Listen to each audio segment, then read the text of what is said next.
Welcome to another episode of the Everything College Basketball Podcast, your home for the latest news and analysis from the world of college hoops. Back again are your hosts, Josh Burton, Phil Dexter, and Peyton Burton.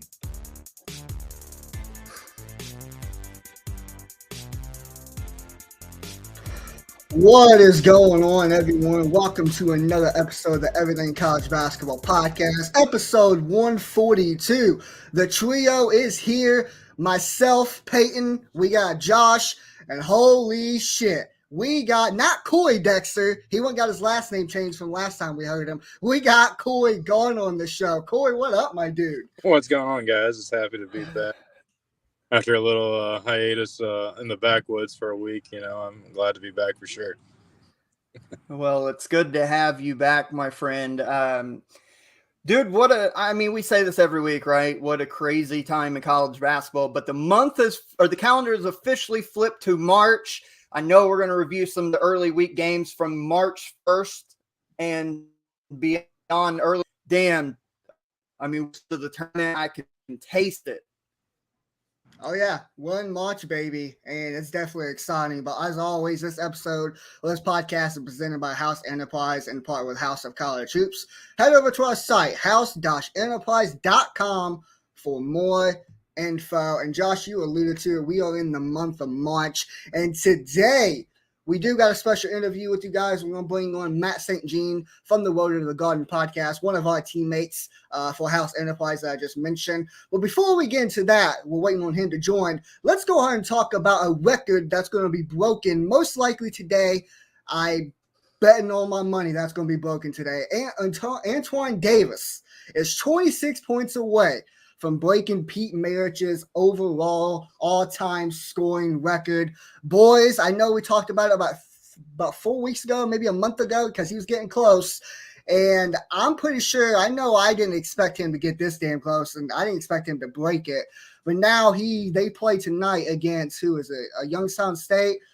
Or whoever they play. They play tonight. He has a chance to break it. Yeah, 26 points away. It's Youngstown. Does he break it tonight? Will we make history? Does Antoine Davis get the record tonight? Absolutely, 100%, without a doubt. The kid can flat out score the basketball. He can shoot. He can drive. He can do a little bit of everything when it comes to putting the ball in the hoop. 100%, he breaks it without a doubt. Josh, what you got?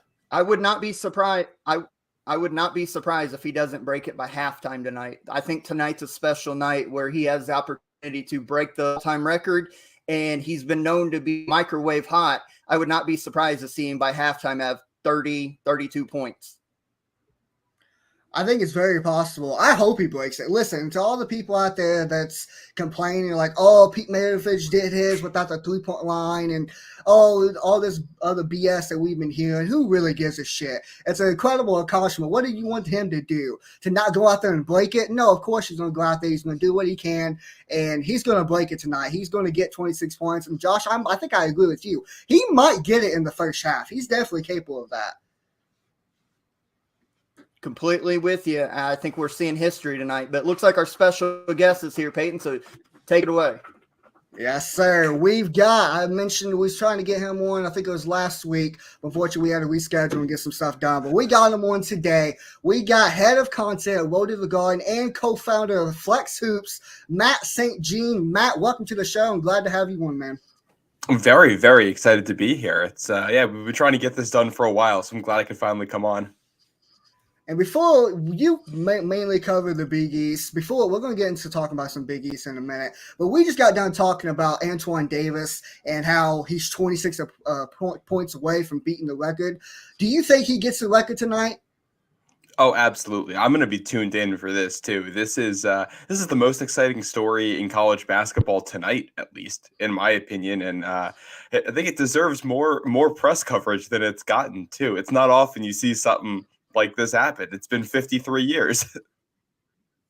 And it's wild. And it's wild too, because Peyton mentioned that there's like these certain group of people who are upset that, well, he did it in 5 years and there's a 3-point line. And I'm like, what do you want him to do?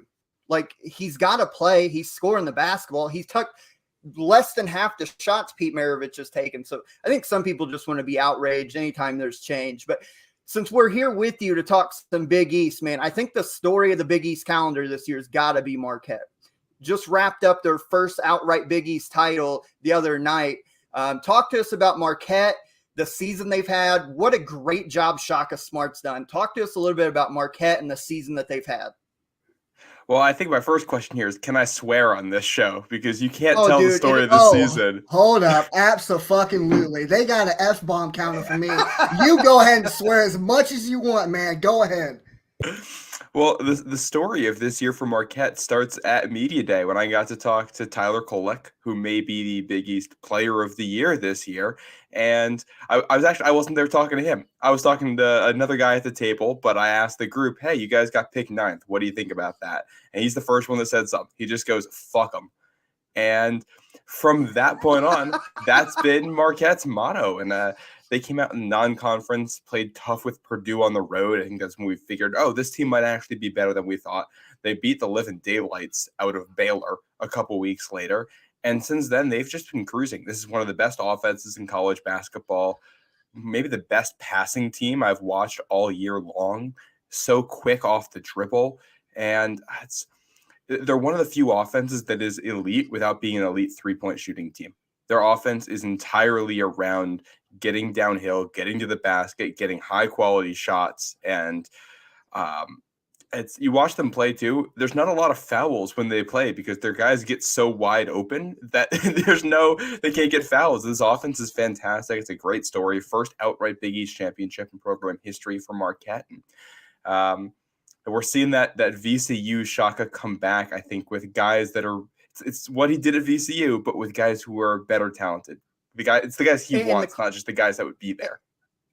And the crazy thing, you mentioned the Purdue game. That was Peyton and I's first game of the year covering, and we were there, and we walked away, even though they lost the game, we walked away super impressed. First with Cam Jones. He lit Purdue up and thought, all right, maybe Marquette's a little better than what we thought. Now, we didn't think back in November they would end up being this good, but you mentioned the offense. When you watch them play, they go 5 out, and they'll bring Oso Ighodaro out as a passer. And when they start their back cuts, that is a lethal offense. And you mentioned Shaka VCU. Well, he always hung his hat defensively. So the fact that at one point this year they had the number 1 offense in college basketball, I think that speaks volumes of not only Shaka's development, but what they were able to do as a collective. Because they're outside of college, there's not a superstar on this team. So when you look at Marquette, their chances of March going forward, I think they're projecting anywhere between like a 3-5 seed. When you look at Marquette for the tournament, what do you see and what is their ceiling? Well, I think the first thing I say is this defense hasn't been what you would expect from a Shaka Smart unit, but it is still good and they still press you. That's one of the reasons the offense has been so good, because the second they start scoring, then they press, and then it's harder for opposing offenses, and then they can get out in transition, and it just kind of snowballs from there.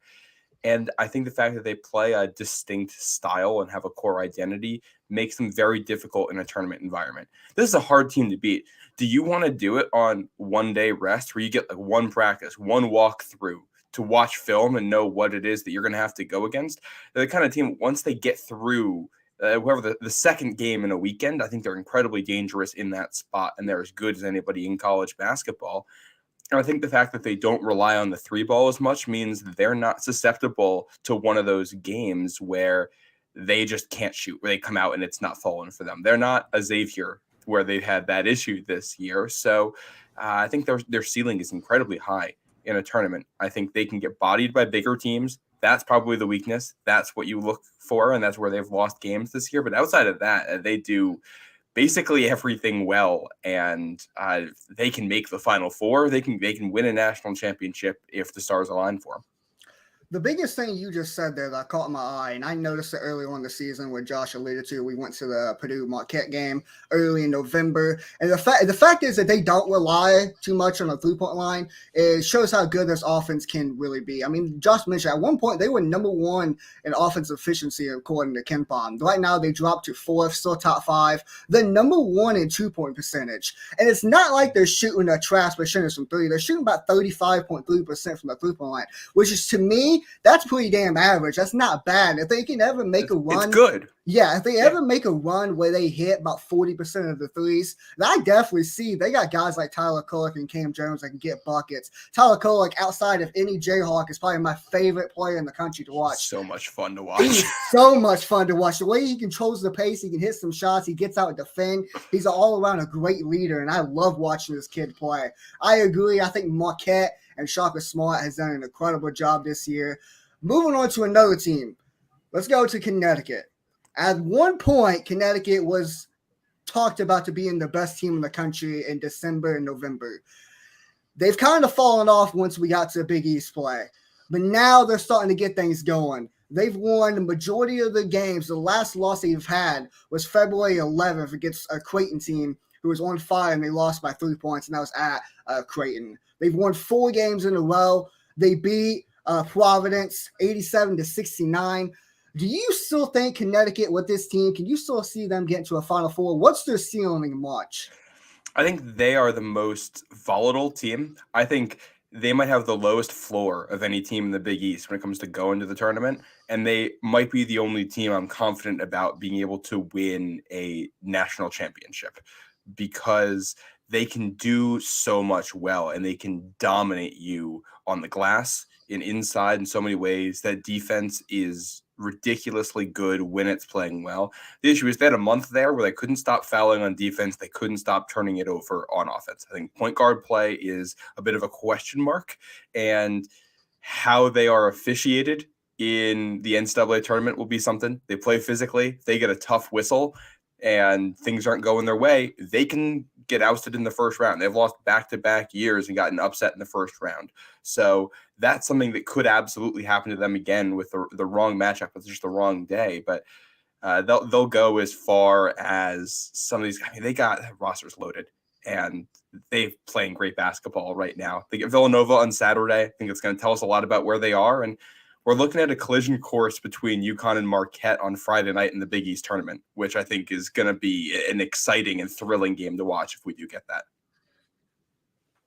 Well, you mentioned, I want to switch gears real quick because you mentioned Villanova, a team that I think we're all very interested in. Come in with a lot of promise. New head coach was kind of the question mark, but a guy like Cam Whitmore, super talented freshman. They struggled. Like, it was obvious. They struggled. And now they're starting to put things together. We mentioned on one of the shows a few weeks ago, we mentioned Villanova as a potential bid thief. I think the way they're playing, they can go to Madison Square Garden and win whatever it is, 4 in 4 days, 5 in 5 days, and still a bid. What is your read on Villanova right now? Well, I think we're still figuring that out. That there's that Villanova UConn game this Saturday, I think, is going to tell us a lot about where both of those teams are, because they're both trending up. They're both playing some of the best basketball they've played all year right now. And Villanova basically can't afford any more losses the rest of the way. I think they are as good as any other team in the Big East right now, but that doesn't guarantee that you're going to win a Big East tournament. I think they can do it. They're going to get an easy draw in the first round. They're going to get Georgetown. That shouldn't be an issue for them. They should be able to get through that one. And the way things are looking right now, they're probably getting Providence the day after that. This is a Providence team that swept them this year. Both games were close for stretches. They had the lead in the second half of both games. They can play with them. They need to turn it into a win this time. And I think that's the thing. I think we've seen all year long that, especially now that they're playing well, they can play with everybody. It's just about getting the quad one wins. It's about beating the top teams. They didn't have a quad one win until like 2 weeks ago. Yeah, that's not something you would ever expect to say about Villanova. I'm glad you mentioned Providence because I want to ask you about them. I love Ed Cooley. I love what he's done so far with this Providence program. And what's your thoughts on yesterday? Xavier goes into the AMP. Well, a lot of teams, when they go into the AMP, they normally don't come out victorious, but they went in there and put up 94 points on Providence in the AMP and beat Providence in the AMP. What's your thoughts on that? Because, man, not a lot of teams go into the AMP this year or any year and come out victorious. I think Xavier's a matchup nightmare for Providence. I think they do a lot of things well to exploit the issues that Providence has. I think the Friars are a good team. This is clearly a tournament team. But every team, I don't know, in college basketball, there's a certain amount of rock, paper, scissors to it. Teams are good at different things, and different matchups can exploit different stuff. And Providence's issue has all year long on defense has been not been able to communicate well. And Xavier is the second best passing team in the Big East, and maybe the second best passing team in the country, the way things have looked behind Marquette there. And they were able to exploit it all game long. And this is, I think, twice in 3 games now that this Providence defense has given up a ton of points. They got abused on the glass by UConn. Now that they have a team that was just getting easy cuts to the basket all game long. I mean, I don't know how much of that game you guys watched, but the entire second half was just Xavier back cut, Xavier back cut, Xavier back cut, wide open shots. Xavier went, I think, 18 of 25 from the floor in the second half. They were pushing every button, and Ed Cooley had no answer for it. And I don't think it's a coaching thing. I think it's a personnel thing. I think Xavier has guys to take advantage of the guys the Friars have, and I think Providence should try to stay as far away from that team in the Big East tournament as possible, because I don't know if it's going to get better the next time. And it's even crazier. No Zach Freemantle. I don't know. Oh yeah, sorry. I was just saying. I still haven't heard a timetable on his return. But before we let you get out of here, Matt, next week you will be inside the Garden for the tournament. In a minute or two, tell us your preview of the Garden. What do you expect? And ultimately, who do you think is going to end up as the automatic qualifier from the Big East Conference next weekend? It's for a pick. I'm going to have to think about that for a sec. Let me think about that while I preview it. I think Thursday is going to be amazing. I think Friday night is going to be absolutely fantastic, because that's when we're going to get it weaned down to whoever the top 4 teams in the conference are. And an MSG, that's always an electric environment for that.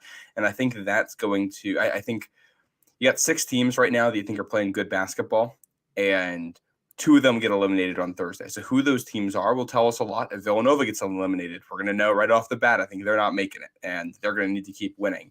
Of the other teams in the top 5, whoever doesn't make it, I think will be interesting. And I think it'll matter for seeding, especially Providence is probably the team that matters the most to seeding right now, because I think they're not a solid lock into any seed line at this point. And when you get to Friday, I think it's just going to be great basketball. Like, I think every team can win it that's in the top 6 of the conference right now. And I just want to see what happens, man. Like, I'm going in as a journalist, but I'm also going in as a fan here, because I think a lot of teams that can make a run in March, and it's going to be the best environment in all of college basketball, and we're going to have some fun watching it. Based on how the teams are playing right now, I'm going to say UConn gets it done and ends up winning this. I don't feel great about any pick, though. You could draw any team out of a hat, except maybe Georgetown, and I could make an argument for it. God. It's the most that we've talked about it. It's the most exciting, the most excited we've been for the Big East tournament in many years. Because usually you kind of go in and it's a couple teams. You kind of figure like Villanova or whoever's red hot. I think this thing is wide the hell open this year, and it's a lot of fun. Yeah, I told Josh. Hey, real quick, I know. Sorry, I told Peyton. Josh. I was just going to mention. Go ahead. Go ahead. No, you go ahead. I'm watching Barcelona. No, you go ahead. I'm mad. All right, I'll go ahead. No, go ahead. The reign here. Okay, I'll take the reign here. I told Josh about a couple weeks ago that the Big 12 conference is the best conference in college basketball. I don't know how anyone can argue against that. It's the best conference in college basketball. But the most intriguing conference tournament is going to be the Big East and Madison Square Garden. That's the best. That's going to be the most entertaining conference tournament there is. And I can't wait to watch that, man. I'm glad you guys are going to be there to be able to experience that live. And, man, I hope you guys have a fun. And I tell you what, when we do our conference tournament preview for that, I'm going to go ahead and spoil it. It depends on how the bracket goes, because I need to see it. But don't sleep on Villanova. Don't sleep on the Wildcats, man. Don't sleep on them. Well, that's right. I think the most interesting question to ask here is, who are the teams that you want to see play on Friday? Who do you want in those matchups? I feel like Marquette UConn is locked in as one of them. But I think the other one is interesting. I think you could see Xavier Providence. You could see Xavier Villanova. Creighton can end up on that side. That's the other thing. Creighton's going to end up, I think, right now on the side with UConn and Marquette. This is a team that was everybody was saying was a Final Four contender at the start of the year, and is that talented? So there's the assumption that UConn and Marquette are the top 2 teams in the conference right now, and that's how you overlook a team like Creighton that is more than good enough to beat both of those teams. And I don't know. I mean, I don't know what's going to happen here. I'm just excited to sit back, watch, enjoy this show, and that should be a good one. Josh, you got anything else? Nah, that was it. You literally took what I was going to say, where we talked about it. The Big 12 is the best conference, but we've always said this year that the Big East is the most entertaining. So that was it. Especially if you cut off the bottom 4 or 5 teams there. Oh yeah, I mean, cut off DePaul, Butler, Georgetown, just cut them all off. Did you guys watch that Butler Marquette game the other night? No. Oh yeah, good. Oh yeah, that was not it. Well, Matt, we appreciate you joining us. We appreciate you joining the show. I'm glad to finally get you on the show to talk some Big East basketball with you. Go ahead and plug all your stuff and just let everyone know where to find you at. Yeah, I do. I cover Big East at Road to the Garden. That's at Road the number 2 the Garden. We have a podcast that we're gonna have a show in like 2 hours. So if you want more Big East stuff, you can come tune in for that. I cover Providence basketball specifically. I'm an alum there. That's the Flex Hoops. I do that with my friend Joe. So go ahead and listen to that. And if there's any NFL guys out there listening to, I cover the Patriots as well for Pat's Pulpit of SB Nation. I know our reputation precedes us.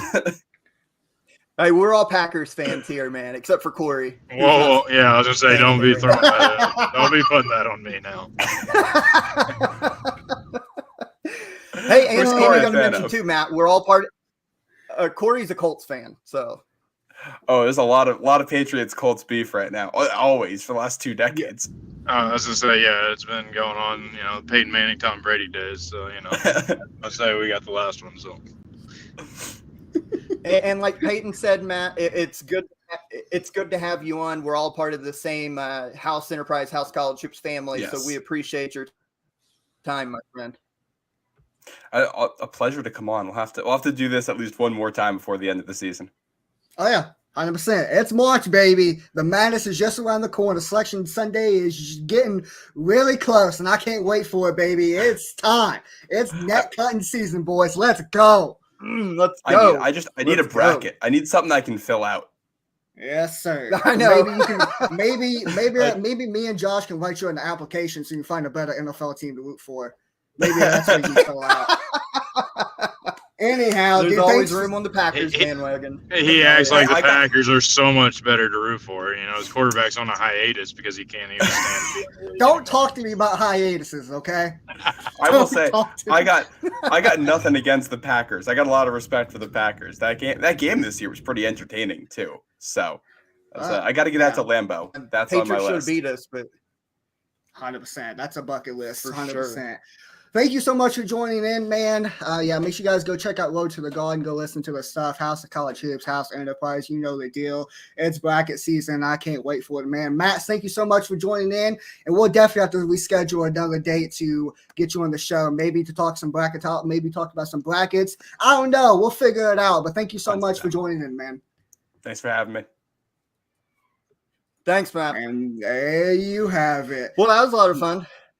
Oh, yeah, that was definitely a lot of fun. It went better than I anticipated. I went a little bit longer than I anticipated, but it's all good. Man, Corey, I got to talk to you about something, man. We got to go right into it.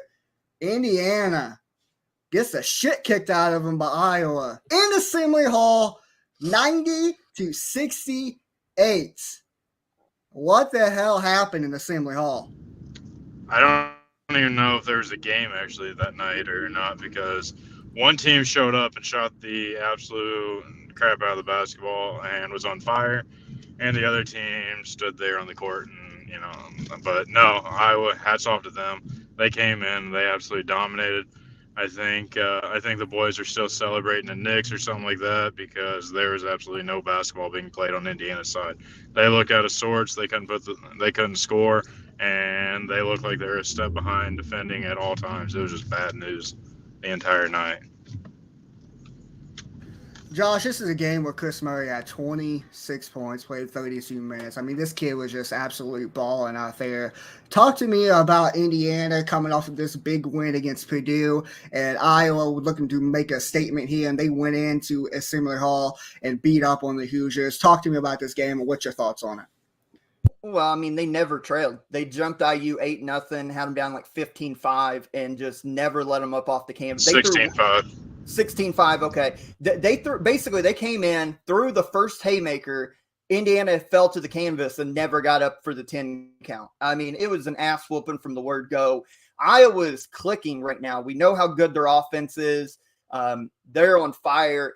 And you got to give a lot of credit to Fran McCaffrey and Iowa for recognition. Second half, Indiana tried to make – well, hold on. Indiana tried to make a rally, and Iowa put the game to bed with their offense. They spread the floor like they normally do, and they had Miller Kopp guarding Chris Murray, and he went 1v1 at least 6 or 7 times in the second half, and there was no help side, and he just whipped Miller Kopp to the rim. Iowa out-schemed, out-toughed, outplayed, out-fought Indiana. Anything that had an out as a prefix to it, that's what they did to Indiana. Even Mike Woodson at the end of the game apologized to the fans for a bullshit performance.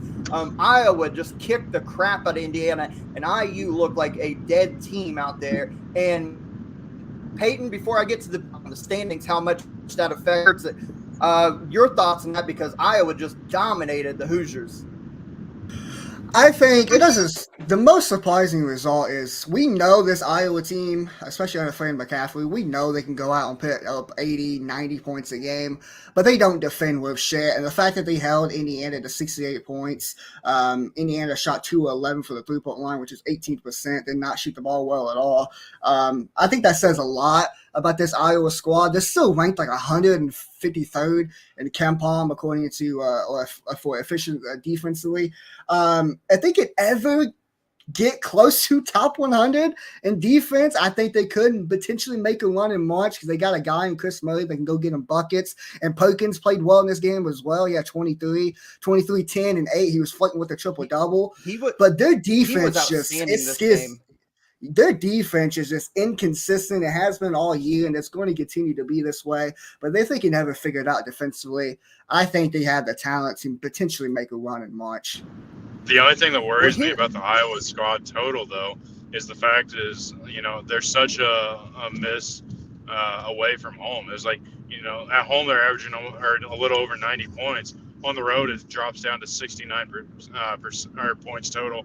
The shooting percentages, it shows. I mean, at home they shoot a high percentage. On the road, I think it dropped down to like 38% or something absolutely ridiculous. And it's like, they came into Assembly Hall, and like Josh mentioned, they came out and threw the first punch, and Indiana never responded. But it's like, they do have Chris Murray. They had some other shooters really step up and hit, got in a run. And, when one shot goes down, it's contagious, and it just continued on. But it's like, how often can they do that out of Hawkeye Arena?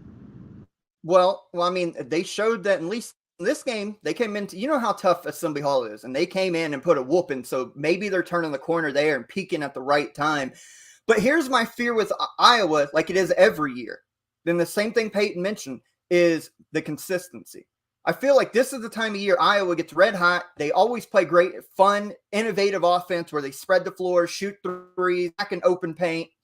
But it doesn't happen for whatever reason in the NCAA tournament. So I'm still skeptical. Shouldn't be. I'm still very skeptical until they prove otherwise. But you look at the Big Ten standings here, and Indiana, we talked about it. We had this debate. IU needs the double bye, Corey. They're in real danger. If they lose Saturday to Michigan, they're in real danger having to play in an extra day. Indiana has to get a double bye. We don't have to rehash this argument, but the conference standings race has gotten really tight from like 2 to 9 right now. Your thoughts on it, man, because they had a golden opportunity to secure a double bye with the win. Now they're back to fighting for their seeding life here. Yeah, no. I mean, the thing is, it's like even with the double bye or, even looking ahead, it's like they finally climbed back into that 4 range, and we're looking in a really good position come the NCAA tournament time to potentially be playing in either Orlando or Louisville.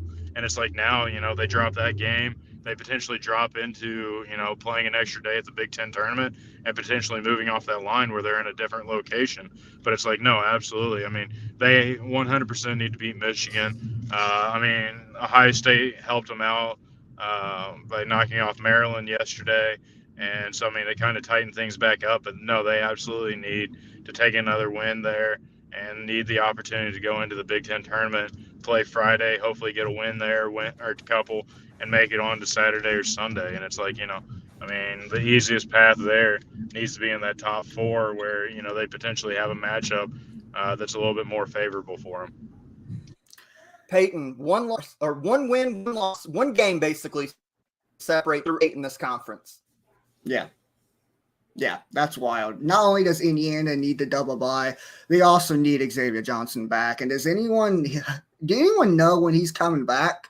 Like, does anyone have any clue of when Xavier Johnson's coming back? Because they're going to need him when it comes to March. And not only do they need him, but they also need him to be ready. And I don't know if he's going to be ready when it comes to March. I don't know. Everything I've heard is he's cleared for individual drills. He hasn't started any kind of team or contact drills. He's going through some warm-up stuff in pregame. He was actually dressed out the other night, which was kind of a surprise.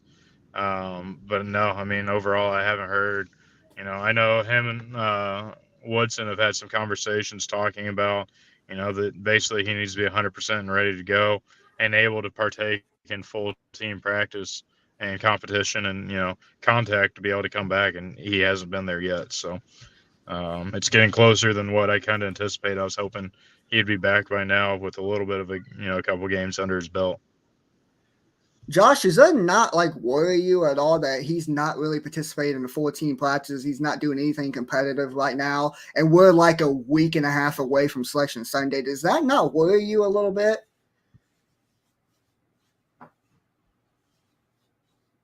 Josh? Corey? Yeah, I think it worries me. I mean, I think Indiana needs somebody else. I mean, Jalen Hood-Schifino's done a phenomenal job. Trey Galloway's kind of stepped up and taken that role on and done a great job as well. But I think they need somebody that's a true point guard defender. I mean, that's what Iowa did to absolutely destroy him. Was back cutting and just had somebody that was a little bit more explosive speed-wise and truly could handle the point. And I think going into the NCAA tournament, they just need another option to kind of alleviate some, also kind of help keep guys fresh and kind of give guys a new opportunity to kind of move off the ball and, kind of operate the offense. Like I said, I mean, I think it 100% is concerning. Yeah, without a doubt. Let's move on. Let's go to the SEC Conference. Big game that happened. Tennessee knocked off or took down Arkansas 75-57. Tennessee beat the shit out of them. But the biggest storyline in this I want to talk about is that Zakai Zeigler, 3 minutes in, ended up tearing his ACL, and he's out for the season. Josh, I'm going to go to you for this one because this is something you've had to deal with twice in your career playing basketball. What's your thoughts on this? And this is Tennessee coming into this game especially with Zakai Zeigler. They were always struggling with him. And the fact that they don't have their starting point guard, it's starting to get a lot more that they can definitely go out in the first round. So what's your thoughts on this? And players up to Zakai Zeigler. Hope he recovers from this. Yeah, I'm watching the game live, obviously, because it was a big-time clash, and it was just a non-contact. He went hammer action, went out of, baseline, tried to make a pass, and he landed awkward, landed to the inside, the knee went to the inside, and he tore the ACL. I've done that exact same thing, basically. It's the smallest things that tear. I know the pain that he's probably in right now, and the pain he's going to be after, immediately after surgery. So my prayers are up to him. He's been through a lot in his life. It's been well documented. So this is a terrible situation, especially not only for him, but for Tennessee, because they struggle scoring the basketball as is. Now you take away one of their primary scorers, their primary ball handler. It's bad all around. So you got to give them a lot of credit for this win. They put a whooping on a good Arkansas team that's been playing better with Nick Smith and company. The fact that they were able to still win on senior night and rally, I think that is more of a case of the moment as opposed to what could be going in the future, because without Zakai Zeigler running the show, I think Tennessee's in real trouble. But yeah, man, tearing your ACL, like you mentioned, I've done it twice in my left knee, like he has just done to his left knee. It is a gruesome, brutal injury that is going to take a lot of recovery time. So my thoughts, as are all your guys', and I know Phil's as well, is up with Zakai Zeigler for a speedy recovery, well wishes. But give Tennessee credit. They did what they had to do. They dominated this game with their physicality. But moving forward, when we get next week to Nashville and beyond to the NCAA tournament, I just don't know how they're going to handle this and manufacture points for a team that's already struggling to score. Yeah, Corey, we've mentioned it for the last month and a half now with this Tennessee squad. Like, they're already struggling to score with Zakai Ziegler on the floor. You take him off, now you're taking away your starting point guard who kind of runs the show. Now you're most likely going to have to start Santiago Vescovi, have him run the offense now, which he's more of an off guard than he is playing on ball. That's primarily his DNA. Corey, though, I mean, you're already struggling, and now you take away their best point guard. We're already not high on them to begin with, and now they don't have their top point guard going into the SEC tournament and going into March Madness. What's your thoughts on this Tennessee squad heading into March? Yeah, I'm 100% worried on them. I mean, we've talked about it numerous times about how they are very inconsistent on the offensive end. There's some days where they look like one of the top teams in the country, and then there's other days where it looks like they're, a bottom feeder. And, taking and losing somebody that's, command of the offense has, been strong at the defensive end. I mean, they've been a top 5 team in the KenPom all year defensively. Losing out on, somebody that's defended extremely well in conference play, somebody that's, helped the offense. I mean, like we said, that's, so up and down, but you take away just any kind of component to having that and, especially at this point, it is not the time. And, it's putting them in a very, very tough spot that, I don't know where they come back from.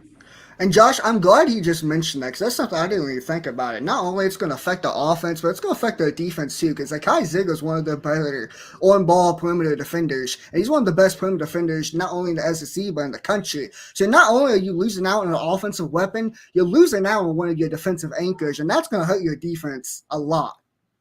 No, absolutely right. He is that, and I mean this with all loving intent, but he's a small pest. He's only like 5'9", but he pressures the ball at a very high rate. So yeah, it will affect him. I think the one silver lining that could potentially come out of this, they're going to probably have to play the freshman Julian Phillips more now. I don't know if he's going to run point guard, but it's almost going to be point guard by committee, kind of like you mentioned Vescovi.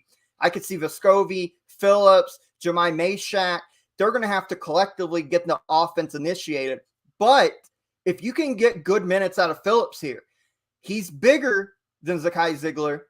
He's a little better offensive threat if he ever gets rolling. So this could be silver lining if Phillips plays up to his 5-star potential finally with increased minutes and an increased role. And Jemai Meshack has been on fire here lately. So it's not all doom and gloom for Tennessee. It's definitely not great. But if they can have any sort of silver lining, is that you hope Julian Phillips develops in a hurry and can start making big-time gains and productions when they need him the most. If that happens, I think Tennessee is going to be okay. Absolutely. Let's move on. Let's go to the Big 12.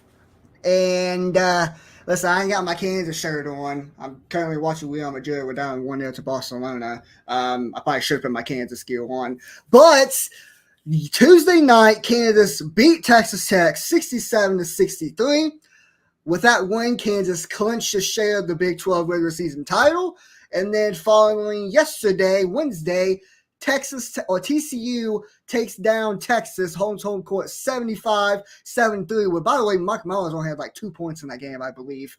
And with that loss, that Texas loss and Kansas wins, Kansas clinches the Big 12 regular season title outright, meaning that heading into this Saturday, it doesn't matter if Kansas beats Texas in the Moody Center or if we lose. It don't matter because Kansas is crowned Big 12 regular season champs for the 17th time, or for Bill Self's 17th time out of like 20 seasons he's been at Kansas. An incredible accomplishment from a dude who lost 6 of our 8 kids last year, 2 of them being first-round draft picks, and Ochai Agbaji and Christian Brown. From going on a 3-game losing streak in January, which have people writing us off, for him to get the momentum back, and now we're on a 5-6 game winning streak heading into March, it's got to be one of the most sweetest feelings ever in his career, because a lot of people wrote him off in January after they lost 3 in a row. And now he's sitting here, Big 12, regular season champs, in the best conference in college basketball. Josh, Bill Self is the best coach in the college basketball country. Yeah, I don't think there's any just like we mentioned it when retired that Bill Self he's now with his best talent, as we've mentioned time.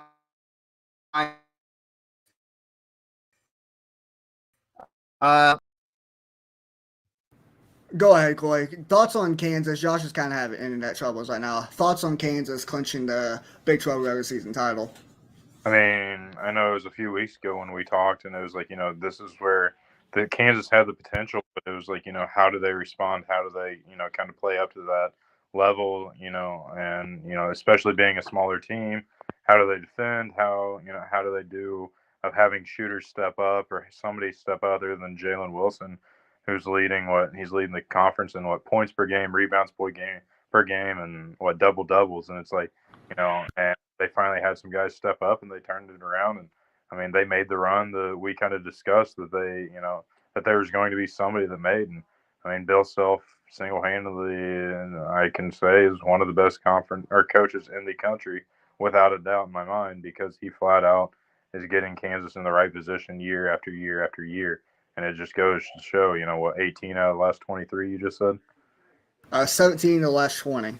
17 of the last 20, yeah. So, I mean, 17 out of 20, like, he's got to be doing something right. And he 100% is getting Kansas rolling and taking care of business. And, I mean, they started the year out. We had a little bit of a hiccup and kind of worried when they were in third place. And it's like they've absolutely came back and are dominant. And to keep in mind here, most of us or most of the college basketball world considers Coach K, Mike Krzyzewski, the greatest coach of all time. And just keep in mind the stat that we just mentioned, that KU is under Bill Self, that's 17th time in 20 seasons. Coach K won 13 ACC titles in 43 years at Duke. That says a lot about what Coach Bill Self has done at Kansas. The fact that he's won 17 of 20, and Coach K, that we all consider as the GOAT, or at least majority of us, won 13 and 43. That's incredible, Josh. It just goes to show how hard the ACC was compared to the Big 12 that he coached. Yeah. I think they're both incredible. And yeah, all credit to Kansas. Texas completely messed it up at the end, but Kansas will stay the kings of the mountain until somebody can come take it from them, and that ain't going to be this year. So be the man, you got to beat the man. And woo! Kansas is the man in the Big 12. So much so that Oklahoma and Texas are running off to the SEC to make it a better, easier life for them. That's definitely not why they're leaving the Big 12, but that's what I think. That's why I like to think that's the reason they're leaving the Big 12. But anyhow, Kansas clinches the Big 12 title 17 times out of Bill Self's 20-season career at Kansas. Incredible accomplishment, rock chalk. Let's go to the SEC. Josh, to sum it up like this, Kentucky and Louisville both had shitty senior nights. Louisville, we know what happened with the fucking dogs shitting on the damn court at halftime. Who gives a damn about that? It just sums up Louisville's season in a whole. But Vanderbilt spoils Kentucky's senior night 68-66. Jordan Wright hit two clutch buckets down the stretch. They were down 66-64 with like 40 seconds to go. He gets a layup, ties the game up, and then hits the game winner with 3 seconds to go. And Kentucky loses to Vanderbilt 68-66. Josh, this is your team, your conference. What do you think? Well, I mean, it's disappointing. This is 3 times in the SEC alone that we've lost at Rupp Arena. We've lost South Carolina, Vanderbilt, and who is the other team that beat us? Arkansas, I think, who was the other team. I mean, it's not good. Vandy's better. We tried to mention this. I go back 4 or 5 episodes ago. We said Vandy is a potential bid stealer. We know how good they are. They've been playing. They've won 7 of 8 now. They play an incredible brand of offense where they spread the floor. But what's disappointing about this is that senior night, you're rolling. A lot of people started to pick you to go far in the tournament. You've got up to a 6 line, potentially a 5 seed was in play.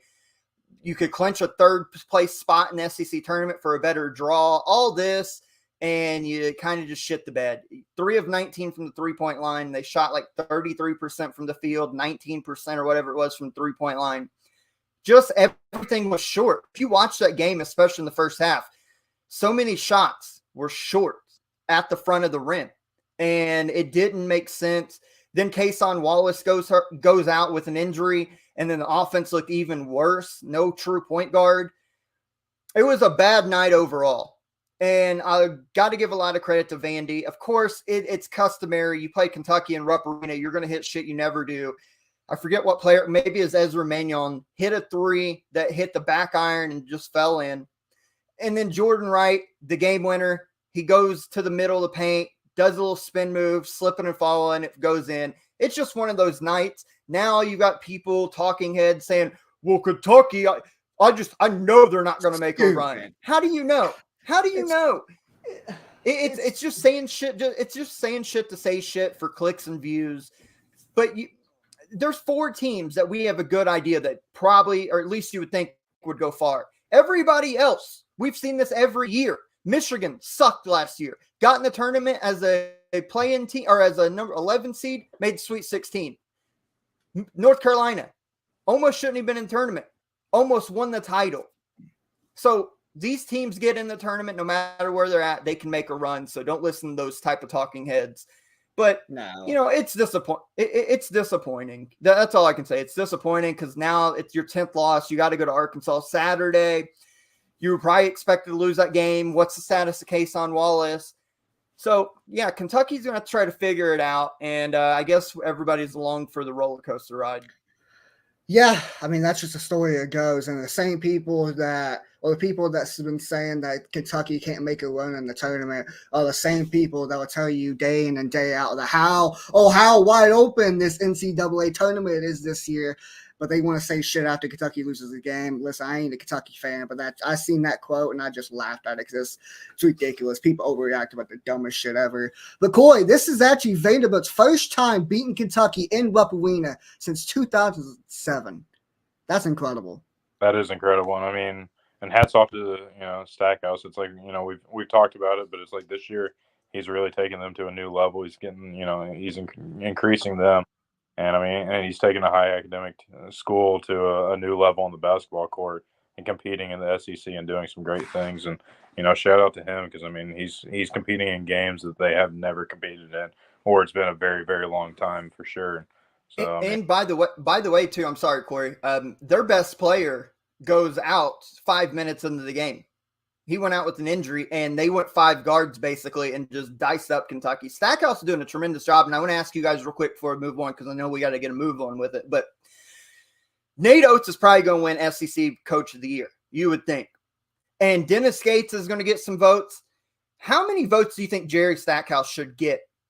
Because I think like I said, he's not going to win it, but I think he's deserving of some SEC Coach of the Year votes because outside of those 2 men, and I think he might even be on par with Dennis Gates in a way, I think those 3 men have done a tremendous job at their schools this year. Absolutely. I would say, I mean, obviously Nate Oates is going to win it, but I think almost it was almost expected that Alabama was going to kind of return at the top of the conference. And, I mean, Stackhouse, I kind of like the guys that kind of surprise everybody and turn a team into a competing team and win some games and actually compete. And I think, that just goes to show you're coaching guys up, improvement and development, stuff like that. And I think he easily should be in the top 2, in my opinion. And I think he should honestly be competing for the overall conference championship over Nate Oates, in my opinion, honestly. I think he deserves a couple of votes. I'm not sure. I don't think he'll win it by any means. They are 5th or 6th right now in the SEC conference. But I think he's done a hell of a job, and I think he's a good coach. And I think he definitely deserves another year at Vanderbilt to get this shit going, turn it around. Because I would love to see them in the NCAA tournament. And I think this only helps their resume to get in. Well, real quick, I was going to end this point or end this topic on this. Vandy, had they not lost last week to LSU, which is a really bad loss, that made them 8 in a row. They would still have to do work at the SEC tournament, but I think Vandy, as bad as the bubble is, Vandy still might creep up on the bubble come Selection Sunday and make it interesting. And I would not want to play them next week in Nashville.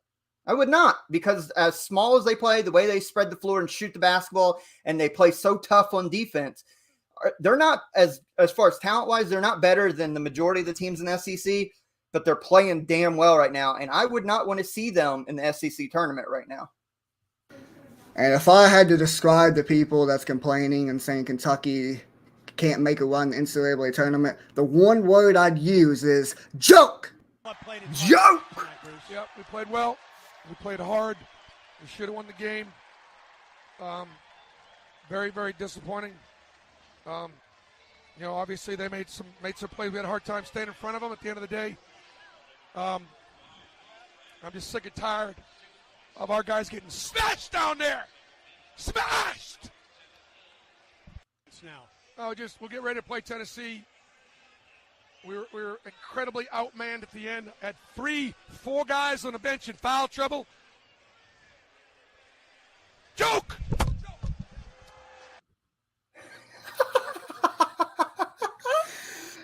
Coy, I think someone's tired of getting smashed. What do you think? I would have to say I agree with you on that one. Oh my God. He went off in that post-game press release. What the hell that even was. Oh my God. That's so funny. That's going to be, both of those clips are going to be a soundbite for ECB going forward. You just watch. Anytime Corey says something that pisses me off, I'm going to play that joke clip for him, because that shit's just too damn gold to not play. Oh my God. Obviously that came after Alabama swept Auburn this year. They beat them 90-85. Auburn had a chance to, they competed in this game, definitely had a chance to win it. And obviously Coach Pearl was not happy about some calls about his players getting quote unquote smashed down low. Just thoughts on this clip, and man, you can say what you want about Bruce Pearl, but man, he shows the fight, he shows the passion, and I love it.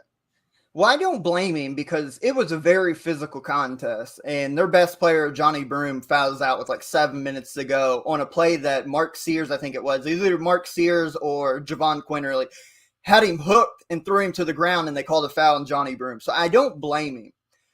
And he's probably frustrated too, because this is the second game this year where they had Alabama dead to rights. They had them beat. They had them down double digits. Big, talking like, 16, 18 points in this ball game, and allowed Alabama to come back in and beat them. So I get the frustration. It's a funny clip that'll live on forever.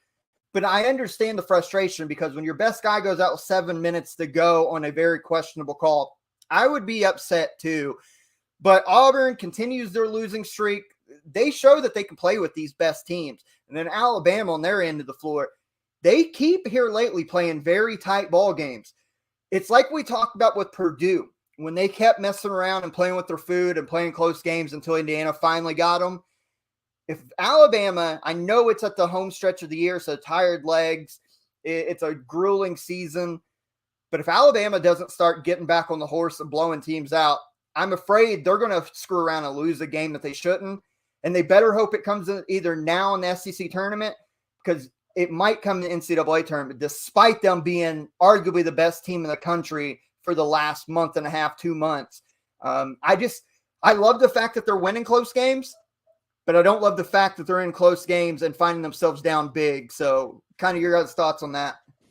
Yeah, I have the same sentiment. I mean, if you think about this Alabama team, they got a lot of talent, but they're so young. They got 3 freshmen starting on the starting 5 right now.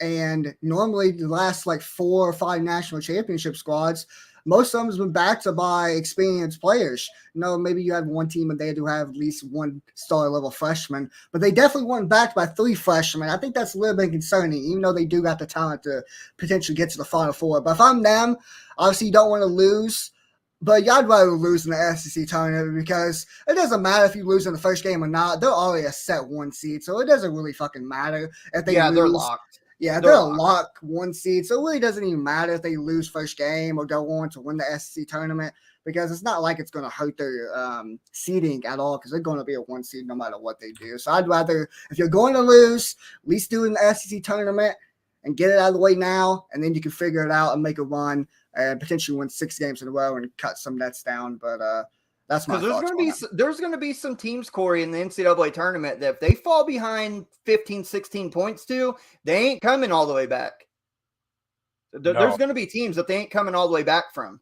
No, absolutely not. I mean, there's going to be teams. I mean, and it could be, early first weekend, second round, 8-9 matchups, or, 1-8-9 matchup that could potentially, punish them. I mean, if they get behind and some team gets hot, and I mean, if you give a little bit lower team a little bit of hope, and next thing you know is they make you pay. And, and the thing is, I mean, look at Indiana. Indiana has trailed in, I think, 6 straight games now. Going into halftime, it's finally starting to bite them in the butt. They're 3-3 in the last 6. That's just a prime example. It's like, you keep flirting with it. Purdue is the other one. We talked about it numerous times. Now Purdue's, struggle a little bit and, lost 3 out of the last 5, 3 out of the last 6. So it's, all these teams, when they keep teams around, teams will eventually make them pay. And hopefully it's not at the time where it's win or go home. Well, and keep in mind too, NCAA tournament time is the time where the entire nation is watching. And sometimes these freshmen feel like they got to show out, or certain players feel like they got to show out. But conversely, if you fall behind, you feel like you've got to try to rush to get back ahead. There's tight rims, as we talked about historically in NCAA tournament sites. Shots aren't falling. You fall behind double digits. You start pushing the action, playing outside of what you've done all year. That's how upsets happen. And I still love this Alabama team. I think they're great. I think that, again, they may still be the best team in the country.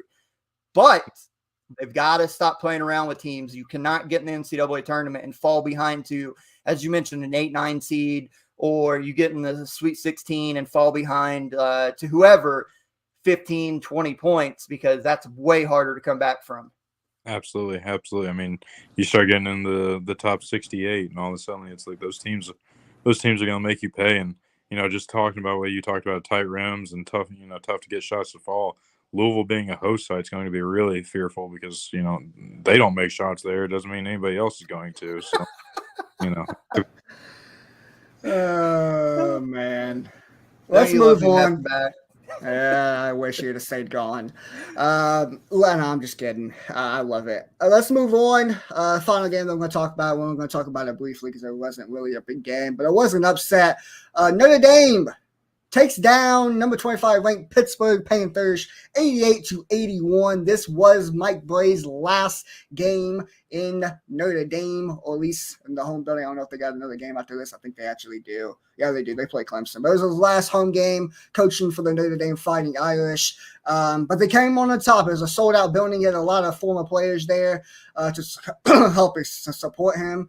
And Notre Dame, Cormac Ryan and Marcus Hammond both had 20 points apiece. But the biggest thing for this, with Pittsburgh's loss, it's now a 3-way tie in the ACC. Miami, Virginia, and Pittsburgh are all tied with a 14-5 conference record. And Pittsburgh goes into Miami this Saturday, and whoever wins that game is going to at least clinch a share of the ACC title. So them losing this game made that top of the half of the ACC conference that much interesting. And boys, Saturday, it's going to be a big night for the ACC. Absolutely. This is the conference nobody wants to win. Clemson had it in their hands, lost. Virginia had it in their hands, played like shit, lose. Pittsburgh, in their destiny, in their own hands, lose. Miami, it's been the revolving door of teams that do not want to win this conference. And it'll be determined on Saturday night, the final regular season night, as you mentioned. But this conference, we've talked about it and waxed poetic about it all season. This is a terrible conference this year. And nobody wants to win. Good on Notre Dame, letting Mike Brey, at least his home career at Notre Dame in the Joyce Center, go out with a win. But Pittsburgh, you're killing yourself because they're on the bubble still. Like, they are not a set tournament team. They're probably going to make it 21-9, 14-5, but their non-con schedule was not great.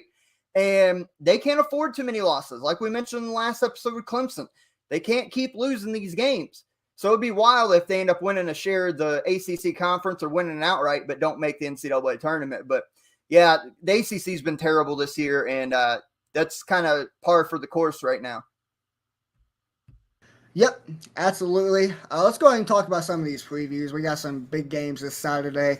Let's start off and go back to the SEC conference and the game that I wish mattered, but it really doesn't, because since Alabama already clinched the SEC this year. Number 2 ranked Alabama goes into number 24 ranked Texas A&M. Josh, this is your conference. Who you got winning? Well, both seeds are locked in Nashville next week. The Alabama is going to be the 1, A&M is going to be the 2. So they're playing for bragging rights. A&M still playing for the tournament life as well. Again, non-con was in the 300s, not great. So I think Alabama has got obviously the talent advantage in this, but I've thought for a week or two now, there's something about A&M. They need the win. I think where Alabama takes their loss. I don't think they even take it in Nashville. I think right here is where A&M gets them. A&M's going to slow the game down. Slugfest. They've got a star and Wade Taylor IV. I think A&M grinds this game to an absolute halt, plays a low-scoring, ugly, physical game, and knocks off Alabama to give Alabama their wake-up call that they need. I've got A&M winning a brutal-looking game, but winning nonetheless, 59-56. Coy? I was gonna say, I think this is the one that finally comes back to bite Alabama in the butt. I think they go in and struggle. Like you said, I think A&M really slows the game down and really makes it a dogfight that they finally take advantage of. I think this will be the wake up call to really piss off Alabama, to hopefully go on a little bit of run again, like they did last time they took a loss. I think it's going to be a 64-56 game, though. Yeah, I'm gonna agree with you both. I think it's gonna be low scoring. I think Texas A&M takes it, holds home court in College Station, and gets the job done. I think 68-64. Texas A&M gets the job done. Moving on to the next game, though. Like I said with Alabama and Texas A&M, it probably would have been a little bit more intriguing if this game actually mattered, but it really don't matter anymore. Number 3 ranked Kansas goes in at number 9 ranked Texas in the Moody Center, and I'll go ahead and start it off. I want Kansas to win this game because we are on a 7-game winning streak, but with this being at the Moody Center and coming off of an emotional night and senior night where we won and we clinched the share and now we actually won the Big 12 outright, I think Kansas takes it now, and I think Texas home court, and they really need the momentum heading into March. Texas gets the job done, 78-73. Texas wins. I'm sticking with you because if you look at the conference race, they may not be able to win a share of the Big 12 this year, but they are in a dead heat tie with Baylor and Kansas State at 11-6 in conference right now. So they need to clinch that 2 seed by any means necessary. I think Texas musters up enough, gets the revenge on Kansas for a few weeks ago. I think Texas wins this game. Probably really exciting. I think they do enough to neutralize Kansas's backcourt, the way Grady Dick, the way DeJuan Harris is playing. And I think Texas wins this game on senior night for them. Texas wins 81-74 and gets the 2 seed in the Big 12 tournament next week. So I don't know if you guys remember, a couple weeks back when I went against Texas in the Baylor game, and, you guys told me I was always wrong because, you just don't go against Texas in the Moody Center. And so I'm going to hold for the three-peat. I don't think Kansas goes in and wins. I think this one I'm going to have to agree with Peyton on for one time. I think Texas takes the win here. I'm going to go 79-72. You literally agreed with him the last game we just talked about, A&M and Alabama. Yeah, he okey-doked me. I thought he was going to actually pick Kansas, and then he said Texas, and now I'm just mad. Anyway, let's just move on here. Now, this game does actually – wrong, Well, this game actually matters here because we literally just talked about it. Number 25 ranked Pittsburgh goes in at number 16 ranked Miami, the Hurricanes. Stay in the back because there's a hurricane coming through. Miami, too much guard play. Jim Larrañaga is a hell of a coach. He's going to make another one in March like he did last year. Miami beats Pittsburgh 84-79 and clinches the share of the ACC regular season title. God, this is boring. We all keep agreeing, but I'm going with you because it's at home. Miami's backcourt is better than Pittsburgh's, even though I do like Jamarius Burton. Miami's going to be too much in this game. I think it'll be high scoring. Not a whole lot of defense is probably going to be played. So I'm going to say Miami wins 91-82, clinches, like you said, a share of the ACC regular season title, and puts Pittsburgh with work to do in Greensboro next week. That'd give them 10 losses, put them at 21-10 on a 2-game slide. Pittsburgh's going to have to at least win a game or two in the ACC tournament next week to secure a bid. I'm going with you, Miami. This is really getting boring because I have to agree with you guys. The conference that nobody wants to win, and Pittsburgh has shown they don't want to win it. And I think Miami will, take a clinch or a share of it.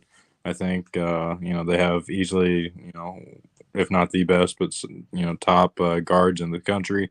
I think they're going to, just be way too much for Pittsburgh, especially on the road down south. And I think they win this one 82-7. Last game of the docket, we go to the Pac-12, the Conference of Champions. We go to number 8 ranked Arizona at number 4 ranked UCLA. It's the rematch. UCLA's already won the Pac-12 outright, so it don't even really matter for first place implications. That's not really on the line. But what's on the line is, for one, it's UCLA's senior night. That's on the line. And 2, Arizona beat them in Arizona about 3 weeks ago in a close game. So UCLA is going to get some revenge.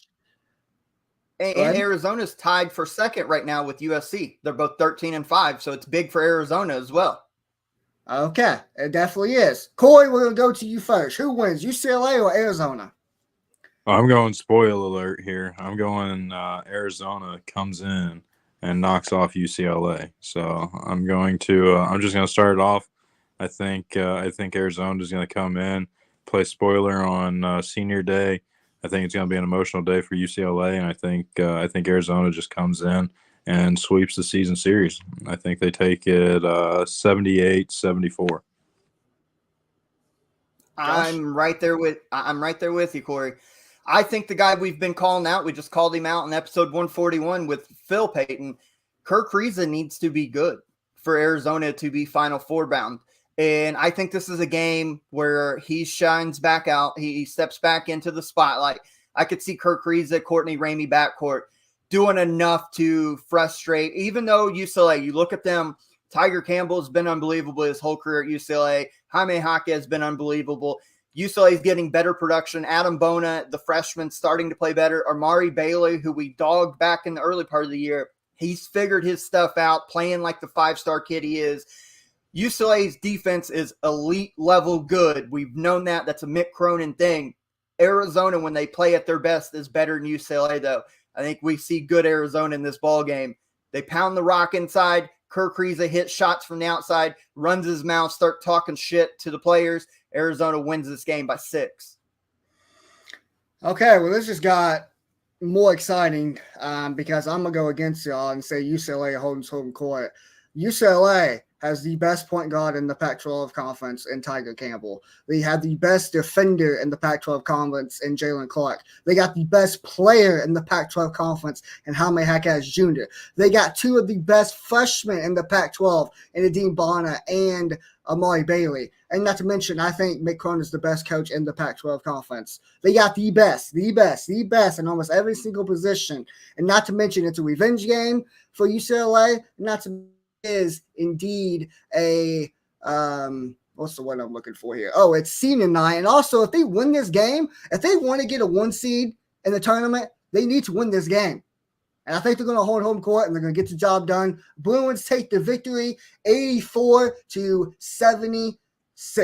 Bruins get the job done. Real quick before we get out of here, because again, this is a game that doesn't matter, but both teams are playing well. North Carolina is playing for their tournament life. It is weird. We're to the final regular season game. Nobody's talking about Carolina outside the triangle and then the casual basketball fans that only watch college basketball during March. So real quick, just prediction-wise, does North Carolina keep their hopes of a tournament alive with a home win in Chapel Hill against their rivals who they lost to once already this year? I originally had this game on the format, and I decided to take it out because I am not interested in this game at all. UNC needs to win this one, but I don't think they're going to do it. I like the way Duke's been playing here lately, and it's just going to be too much Tyrese Proctor for him. He's been balling out. He's one of my favorite players to watch in the country, especially in the ACC conference. Duke beats them, sweeps them. I don't have a score because I actually don't know, but I think Duke goes into Chapel Hill and beats them like they did in Cameron Indoor. Duke sweeps them this year. 100% agree.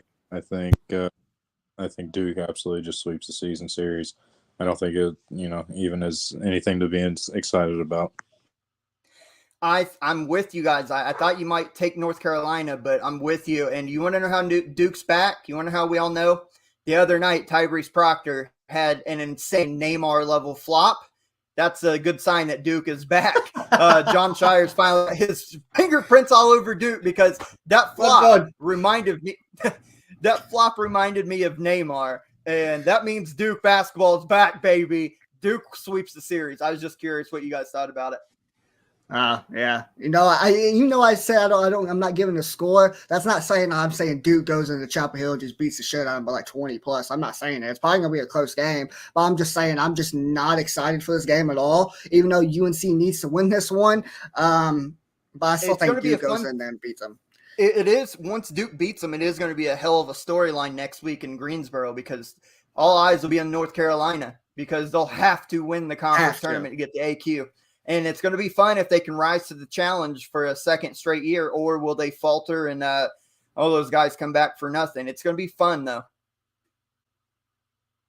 Yes. Do you want to talk about who does Indiana play Saturday? Do they play someone? Who the hell? They play Michigan. They play Michigan. Corey, who you got?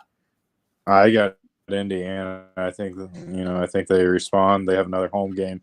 It's senior day. They've already beat Michigan once, and I think they take them again. I think Woodson doesn't allow them to get embarrassed back-to-back games at home. Yeah, Josh, I don't see, especially on CNN, I don't see Indiana taking 2 losses in a row in a Summit Hall. Indiana wins. No, it's senior day. They're playing for a double bye in the Big Ten. They beat Michigan some way, somehow. They beat Michigan. By the way, real quick, Peyton, are you going to mention the OVC that will be there? Yes, I'm going to talk about that. We're definitely going to be at the OVC tournament this year or this weekend on Saturday to cover it for you. The women's side, I forgot what time that game tips off. I think it starts at like 2 p.m. or something like that, the championship for the OVC women's. And then I think the OVC men's starts at like 7 or something like that. 7, yeah. Yeah. But either way, we'll be there live and living color covering it for you guys. Got our credentials for it about a couple of days ago. We're excited to get there and be able to watch some games. Josh, since we talked about Indiana, we talked about Kansas, Kentucky plays Arkansas. Who you got? I obviously my heart won't say Kentucky, but I've thought for a couple of weeks, even when we're on that win streak, I think Arkansas wins this. They're just a mismatch problem right now, and especially if Kayson's not ready to go. No point guard, no party. So Arkansas wins this game. But hey, real quick on the OVC, because I know we got to get out of here. We're going long today. I'm so excited to be there in Evansville to watch a team get their bid punched to the NCAA tournament. Whether that you got OVC quarterfinal games tonight, Thursday, as we were recording. 5 seed Southeast Missouri's playing 4 seed Tennessee State. The winner's going to play Morehead State, the 1 seed tomorrow in the semifinals. The bottom side of the bracket, you got 3 seed UT Martin playing 6 seed SIU Edwardsville, who pulled a mini upset. The winner of that plays 2 seed Tennessee Tech. I don't care who it is. Saturday is going to be special. Can't wait to bring you guys the live coverage. Excited as hell about that. We're going to see bids punched this weekend. Absolutely. I can't wait to watch. Hopefully, Morehead State, they are the 1 seed. Hopefully, they can get to the championship game, and we get to watch Alex Gross play in post because he's 6'10". He can get some buckets. Man, he's a fun player to watch. Keep an eye on him. So hopefully, they can get the job done and get to where we can watch them in Evansville. But and he's from Hauser. He's from Hauser. Yeah, that's true. He is from Hauser. I forgot all about that. Solid player, solid team. Hope we get to watch them. But yeah, we will be at the OVC tournament. Before I say I agree with you, Josh, I think Arkansas beats Kentucky, by the way, before I get sidetracked. Coy, do you agree? Oh, yeah. No, 100%. Down goes the Cats. Well, there it is. We sweep on majority of our predictions besides the UCLA-Arizona one. But that's the end of the show. Thank you guys so much for joining in. Make sure you give this podcast a 5-star review. What do you want now? Don't forget, if you're listening to this tonight when it comes out on Thursday, or if you're listening to it today, tomorrow, whenever, on Friday, tonight, well, actually Friday night, it's week 2 on Twitter Spaces, 8 p.m. Eastern time. Our guy Phil is going to be with Dan Voss, the friend of the show and voter in our ECB Top 25, along with many other bracketologists, former guests from this past year, Jonathan Warner, including a whole host of other bracketologists. We'll be doing another bracket breakdown show. A lot's changed in the past 7 days. Make sure you tune into it on Twitter Spaces, 8 p.m. Eastern, for all your bracketology talk. It was a fun one last week. It's going to go another hour this week. It's going to be another fun, riveting talk with many of the top bracketologists in the country about the current state of the college basketball bubble, the brackets, everything in between, as we are getting closer to next Sunday, Selection Sunday. So don't miss it. Set an alarm, 8 p.m. Eastern on Twitter Spaces. And with that being said, if you don't go watch that on Twitter Spaces, then you're going to get smashed. Catch y'all next week, next Sunday on episode 143 of the podcast. My name is Peyton for Josh, Coy, and Phil, who's not here. Shout out to Matt for joining us early on, Voted in the Garden. We'll catch y'all next time. Peace, y'all.